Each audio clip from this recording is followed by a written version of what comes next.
بسم الله الرحمن الرحيم. الدرس الثاني والثلاثون 32. سباق.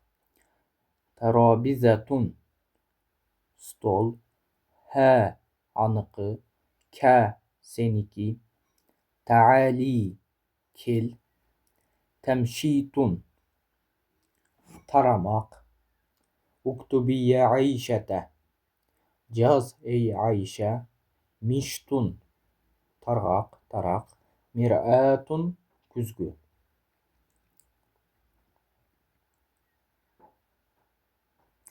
Aynel mer'atu ya ummi. Aynel mir'atu ya ummi.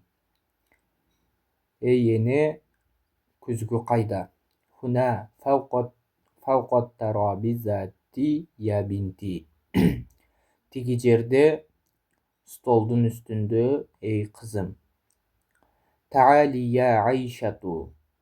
Umeşşit şa'raki. Kel ey Ayşe, tarayımın çaçındı. İqra'i kitabaki ya fehimetu vahfazi derseke ceyyiden. Oku kitabingdi ey Fahime, jana jatta savağыңды жақшылап. İzhebi ilal kuttabi ya Salime. Al vaktu ca'a.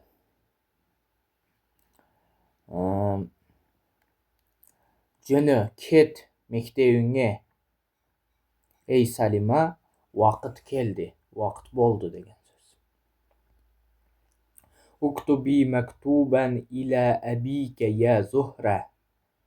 Ey Zuhra, atana kat jaz. İctehidi ketiran ya binti. Hareket kıl, köp hareket kıl ey kızım. Men hunake fil hucrati. Tigi hucradağı kim? Bölmedeki kim? Ana ya ummi. Umeşşitu şa'ri. Men eyene çaçımdı taravattam. Aynel kitabuki mebda'ul qiraati ya Halime. Kayda kitabın mebda'ul qiraat ey Halime. İşrabi şayaki. İş çayındı. Endi işrob şayaka olsa erkek aytıladi. İş çayındı dep erkek aytıladi. Endi işrobi dep iyalar qoşulup atat, şonda kız balaga aytıladi. Ana şayaki olsa dagın bul женский род kızga aytıladi. Şayaka olsa erkek aytılgan bolat edi. Fatimatu tata'allamu fil medresetina. Fatima talim alat medresebizde. Şa'ri qasirun ve şa'ru ukhti Fatimata tawilun. Menin çaçım kıska, jana Fatima yejemdin çaçı uzun. Kuli tabihaki ya Faride. Je tamağındı ey Faride.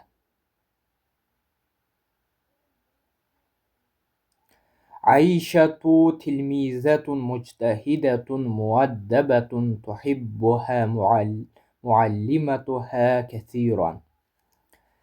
Ayşe hareketçil, adepli okuçu. Жақшы көрөт аны mugallimderi köp. Mugallimderi аны köp жақшы көрөt. İzhabi ilal kuttabi. Ket mektepke. Uktubi ya Ayşetu. Caz ey Ayşe. Unzuri mineşşubbaki. Kara terezeden. Kız balaga aytılıp atat bul jerde da. Unzuri dep. Haula'in nisa'u fazilatun. Tigi ayaldar uluktar. Hazihil masiketu ghaliyatun. Tusavi 50 mellimen. Ve tilke rahisun tusavi 5 mellimatin. Bul karmağıç kımbat. Emet turat 50 tıyın turat. Jana tiginisi olsa arzan 5 mellimatin 5 тыйын турат.